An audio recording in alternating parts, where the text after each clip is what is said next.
Hi everyone, now it's my distinct pleasure to introduce our guest, Gerri Walsh.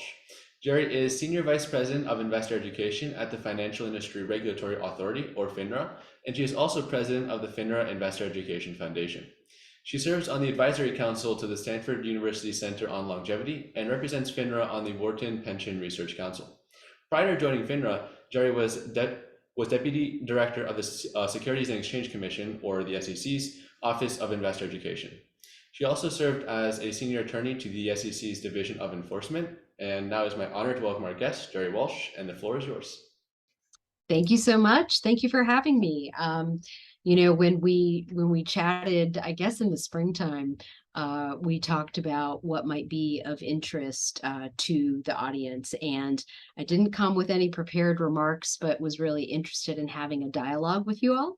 I understand that since it is summertime, there are not as many people who will be able to ask questions live. So, Zuni, I hope you have a bunch. But I did want to give a little bit of background on FINRA and who we are, what we do, and what the foundation does. FINRA is the Financial Industry Regulatory Authority. We are a non-governmental regulator of the securities industry. So what does that mean? We're sometimes called a self-regulatory organization. Basically, when Congress passed the federal securities laws back in the 30s, toward the end of the decade, they amended those rules to enable really a leveraging of the Securities and Exchange Commission's ability to regulate securities markets. And they created this concept of a self-regulator for the brokerage industry. So FINRA oversees the broker-dealers that sell stocks, bonds, mutual funds, other types of investments to the public, and also the individual registered representatives, the people that we typically call brokers. So we have been around for over 80 years, and we are ourselves overseen by the Securities and Exchange Commission. We have a majority public board, but what we do is we write the rules that govern broker-dealers. We engage in testing and registration so that anybody that wants to work in the securities industry has to be licensed in order to sell securities or to give investment advice. And we oversee not the investment advisors, but the brokers. And so people, have to abide by our rules. And when they don't, we take enforcement action against them.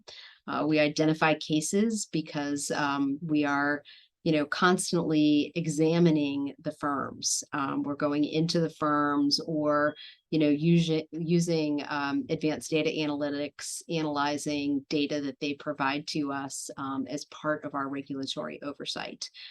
So most of the brokers that work in the United States are honest, hardworking individuals who are looking out for the best interests of their customers. But FINRA is a regulator who is able to assure that that happens and also to assure that the markets run smoothly. So that's kind of who we are and what we do in a nutshell. And I have the great privilege of running the Investor Education Foundation. So in addition to being an officer of FINRA, I'm president of the FINRA Foundation, and that organization is a wholly owned sub of FINRA.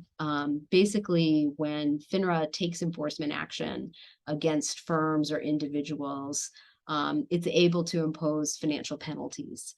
And those financial penalties are primarily used to provide restitution to customers who have been harmed, people who have lost money because of the action of a firm or their broker.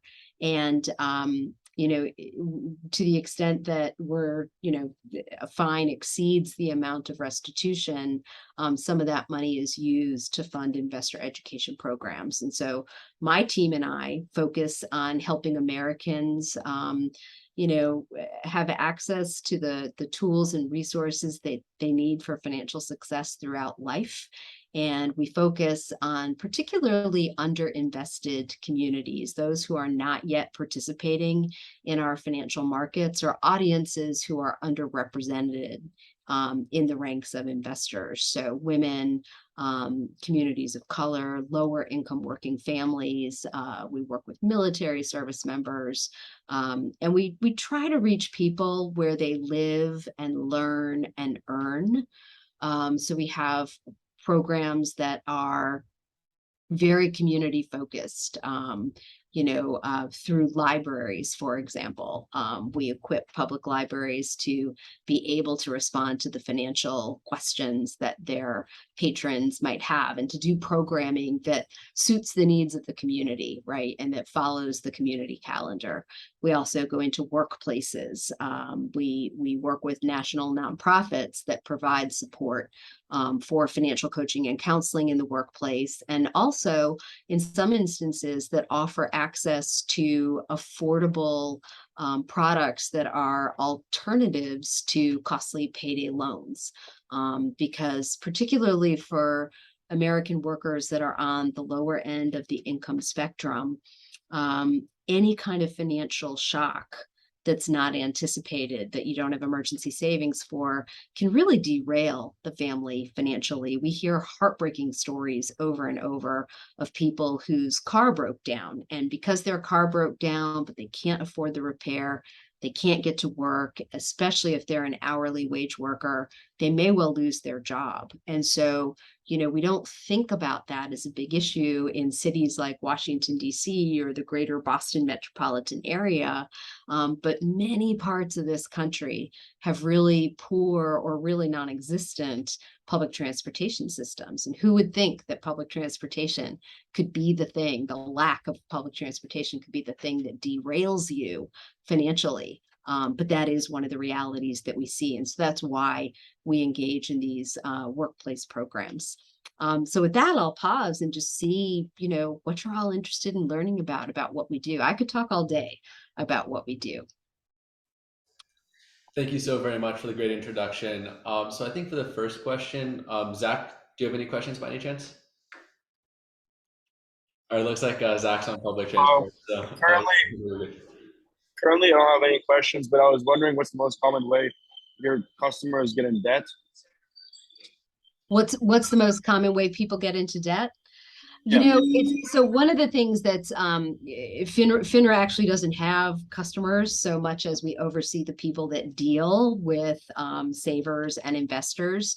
But when it comes, for example, to the investor outreach that we do in the military community, we do see that food insecurity has become a reality for service members who are living in expensive cities where housing is really expensive. And while there are housing subsidies available for service members, there aren't always the same supports in other realms. With respect to, interestingly, younger people, we're seeing an increase in medical debt. And so even though there's actually been some recent research into sort of cost sharing with insurance companies, people who have health insurance through an employer, but a lot of individuals are turning toward high deductible plans, and so they end up bearing a lot more cost, sometimes more than they can afford if they have an unexpected medical emergency. So those sort of fundamental things can get people into debt. Now, you also hear about people just spending too much, right? They're spending on,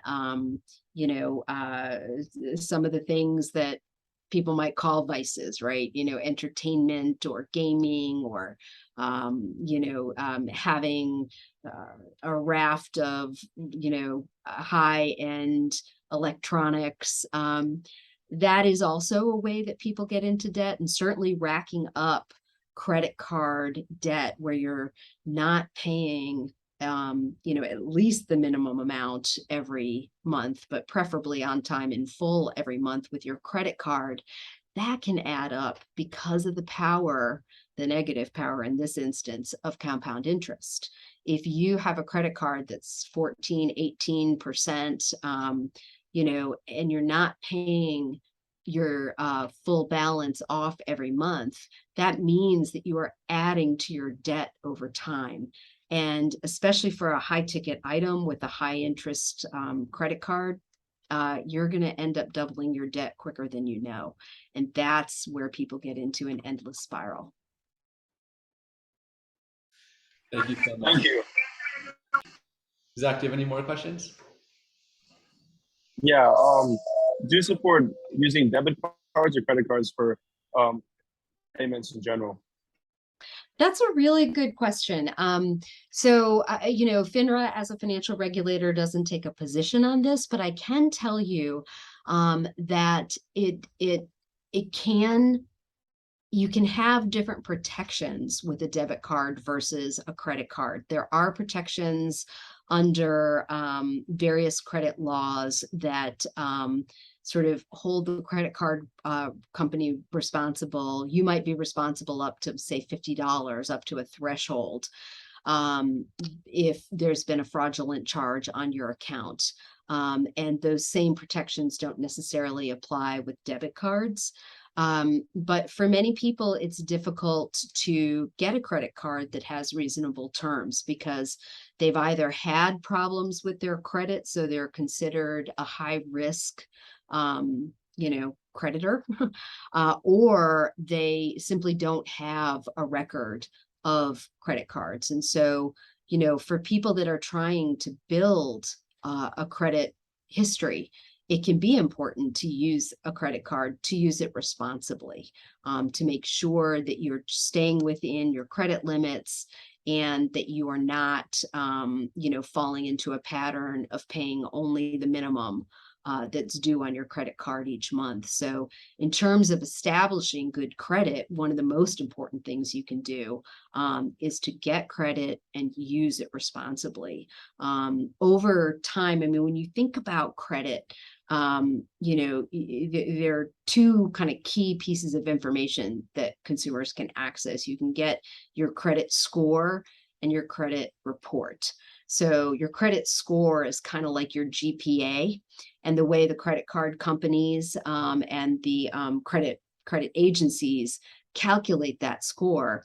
There's a number of factors, but some of the key factors are the length of time that you've had credit, the amount of credit that's available to you, your history with respect to using credit, and whether you're using credit appropriately. For example, are you using your credit card to try to buy a boat, or to try to make a down payment on a house, right? Like that would be sort of an unusual use of credit.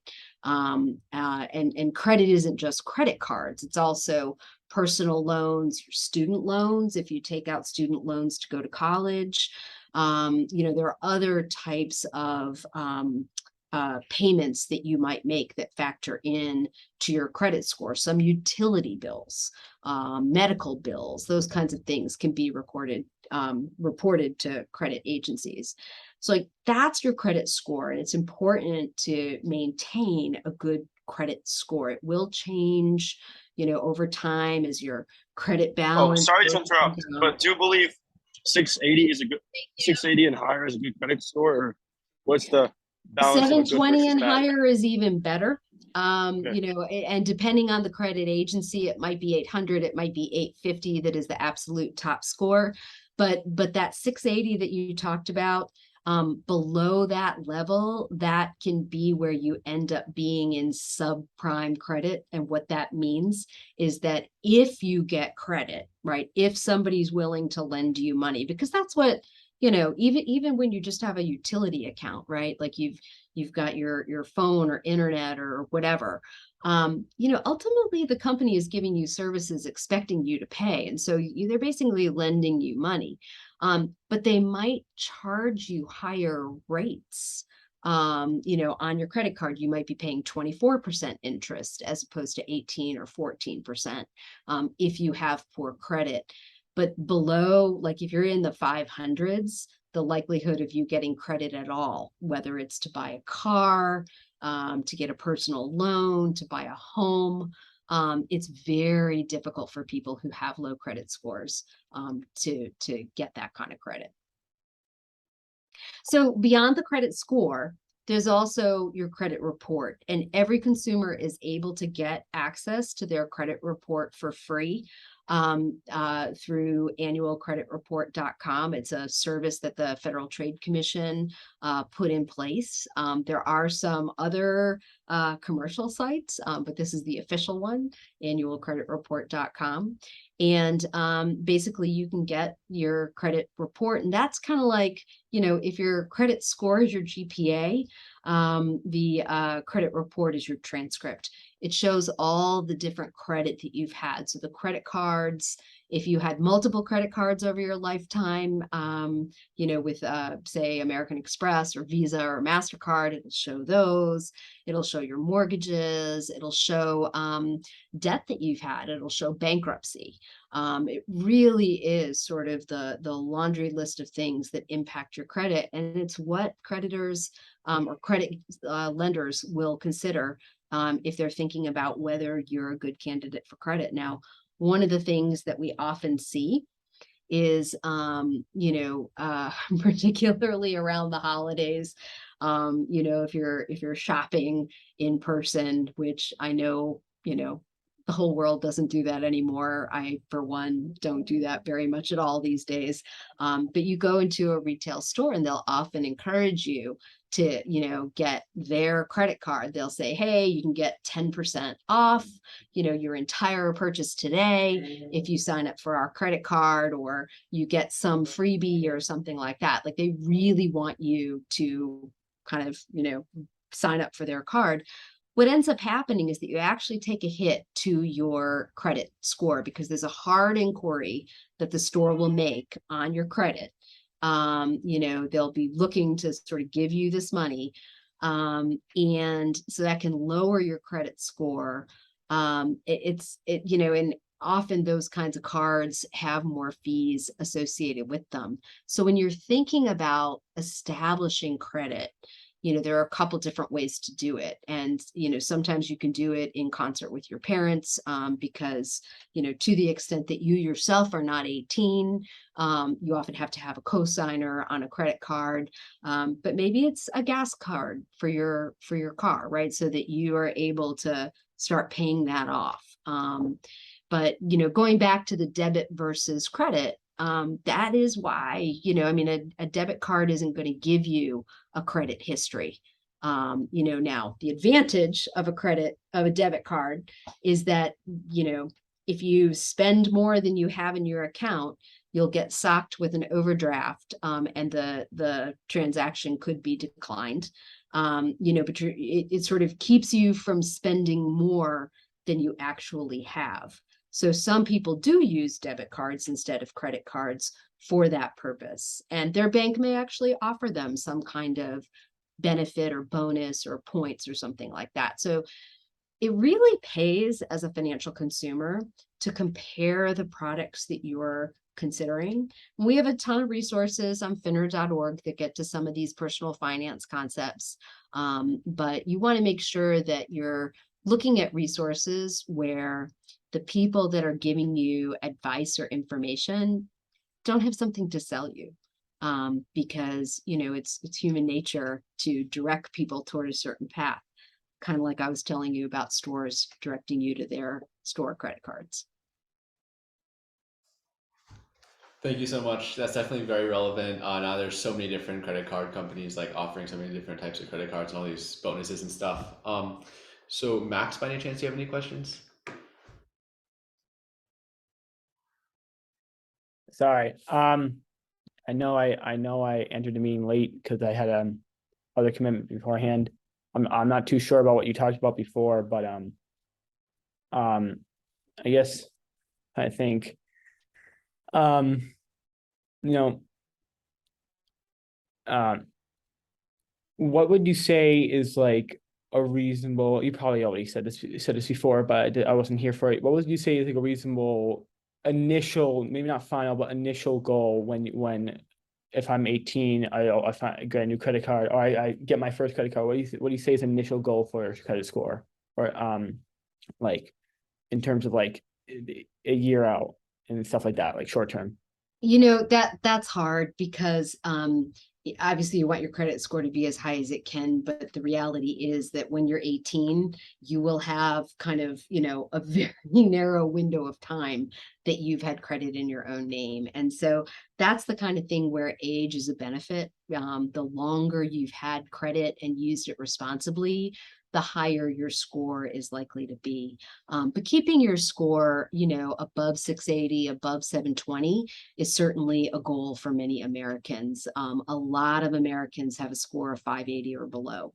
Okay. So keeping it in the high sixes, the low sevens to begin with, and then, hoping for that 750, that 850, depending on the different credit agency. And depending on whether you go to Experian or TransUnion or Equifax, which are the 3 credit reporting agencies, you may well have a different score. There's the Fair Isaac Corporation, which calculates the FICO score. But each of the different reporting agencies use information from Fair Isaac, or they use their own scoring system. So there's, the Vantage score and other scores that are available, and they will be different. But, if you're in a position, of buying a car, of buying a home someday, you definitely want to make sure that you get a copy of your credit score and your credit report. And a lot of banks will offer access to your credit score for free. In fact, many of them will offer, free credit monitoring. It's a really good idea to pay attention to what's on your credit report, because even at age 18, you might find that somebody engaged in identity theft. And there could be something that shows up on your credit report that has nothing to do with anything you've ever done. And so it's really important to contact the credit reporting agency so that they can investigate and clean up your credit report, because you don't want to be in a position of trying to buy a car, even if you're not going to use your credit card, they're going to look at your credit report when you're buying a car, if you're financing it. In fact, often, when you go for a test drive, even if you plan to buy the car in cash, they'll still run a pull on your credit, but so you want to make sure that that's as pristine as it can be. Thank you. I was wondering if Bitcoin, this is a completely different topic, but if Bitcoin is a reliable way of investing large money or small money in general, or do you not support it? So as a regulator, I can't recommend any particular investment product or strategy or professional. But I can say that when it comes to cryptocurrency generally, there is a lot of uncertainty out there.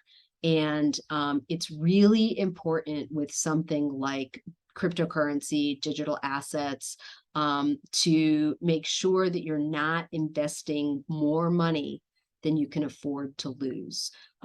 Crypto and digital assets is a very new asset class. In fact, elements of it like NFTs, that can be art, that can be all kinds of things. And crypto currencies themselves, there are thousands of different cryptocurrencies that are out there, from the earliest one, which is only 13 years old, Bitcoin, to Dogecoin, and to a whole host of other ones. There are also crypto investments that can get you into platforms. You could be investing in digital, like the offering of digital coins, what's called an initial coin offering. So there's a variety of ways for investors to get exposure to cryptocurrency and digital asset.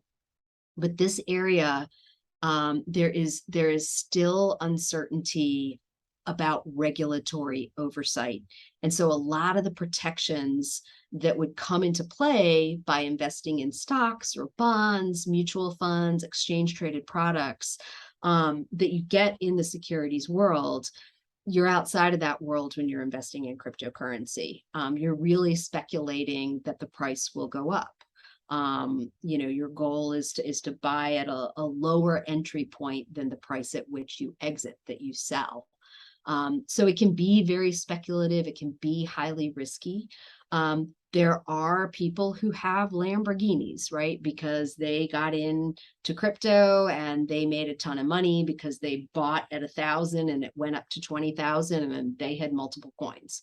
But the chances that that's going to be you are slim across the board. So you need to be cognizant of the risks investing in crypto. There is a lot of messaging that people are hearing through social media, through other channels, on Reddit boards, and just there are all kinds of financial influencers out there, finfluencers. Many of them don't have any training or expertise. They're not licensed as brokers. They're not licensed as investment advisors. Some of them have been kicked out of the industry. Some of them are doing their best to provide information, but they sometimes get it wrong. And that's true for cryptocurrency and for all kinds of, strategies like trading on margin and using limit orders when you're buying stocks. I've seen some information that very trusted sources, people who have lots of followers, just plain old get wrong.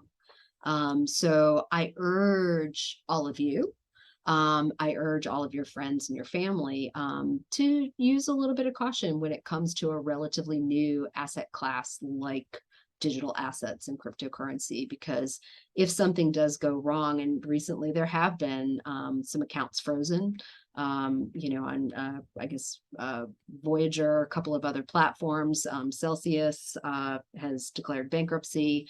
What happens to the money that you've put into these platforms? You might lose money, and you need to be aware of that. Thank you so much. Yeah, and just on the topic of fraud, what do you think is the greatest financial challenge today in terms of fraud and regulation, and what do you think we can do about it? Well, so that is a topic that I could probably talk for 9 days about. But the kind of biggest frauds that we're seeing right now at Finra involve cybersecurity issues. And so Finra, as a regulator, has been providing regulatory information to the brokerage firms, alerting them to issues that we've been hearing about and seeing of account takeovers.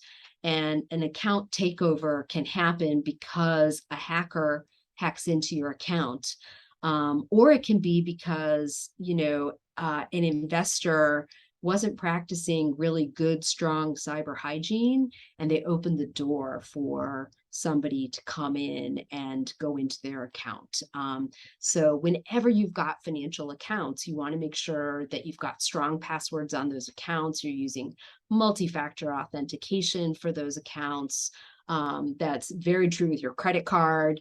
If you use your phone to buy coffee at your favorite coffee store and you have a loyalty card, you want to make sure that you've got a really good password on that account, right? So that it's not just really simple for somebody to take your phone and drain your bank account because they bought a lot of coffee.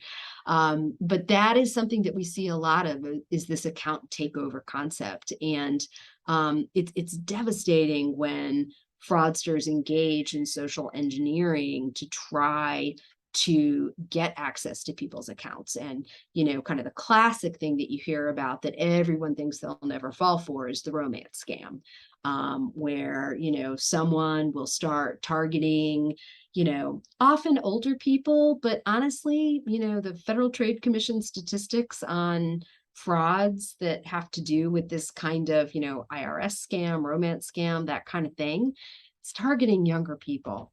But they basically develop a relationship with you. They encourage you to invest. They want you to go on their platform, and they basically give you code to get onto the platform that basically allows them to replicate your keys and to steal them. And, once you've lost the keys to your digital wallet, it's gone.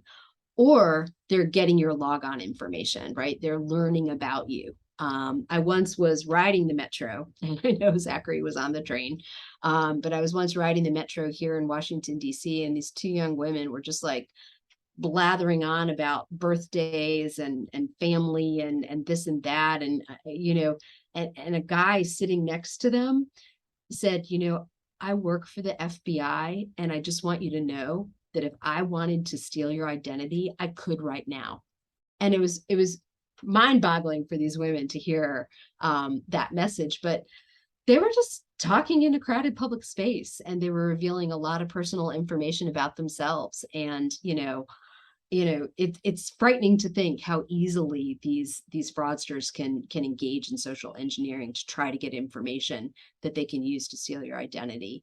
The crypto fraud is absolutely something that we see, but one of the most devastating things that I see is this kind of like the romance scam, but also the government imposter scams, where an entity is pretending, or a fraudster is pretending to be from the IRS or from the Social Security Administration, saying that something's wrong, that your Social Security number isn't being appropriately used for your taxes and they need to verify it with you. Or I too many people that I know have actually been on the verge of giving money to fraudsters because they truly thought that it was the IRS coming after them, that they had not properly filed their taxes and that they were in arrears and that they were going to lose money. And I even know someone who lost a couple $1,000s to these kinds of scams.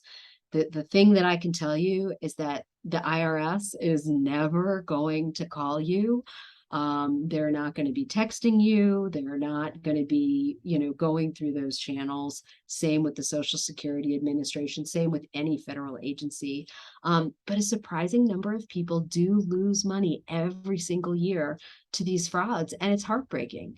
If anybody ever asks you to pay in cryptocurrency, or in gift cards, that is a hallmark of a fraud. And so, talk to someone, talk to anyone, talk to your parents, talk to your siblings, talk to your teachers, talk to somebody who hopefully will be able to get you out of that emotional state that the fraudster almost, certainly put you into. Because the way fraud succeeds is when the fraudster basically puts you under the ether. It's not your fault. And we tend to blame victims, but the con criminals that are engaged in these fraudulent activities are criminals. And this is a crime.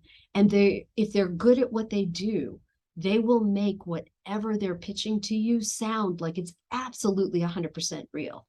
And they put you, the victim advocates that I've worked with, call it like they put you under the ether, right? So that you're in this mental state where you're very. Sorry to interrupt, Gerri. Oh, We no. have less than 1 minute left. With I'm sorry. the time left for the meeting. No problem at all. So I just want to say this was a wonderful discussion, and thank you so much for joining us today and sharing your perspective on financial regulation. And thank you so much, everyone, for coming. Absolutely. Thank you so much. It was great to see you all.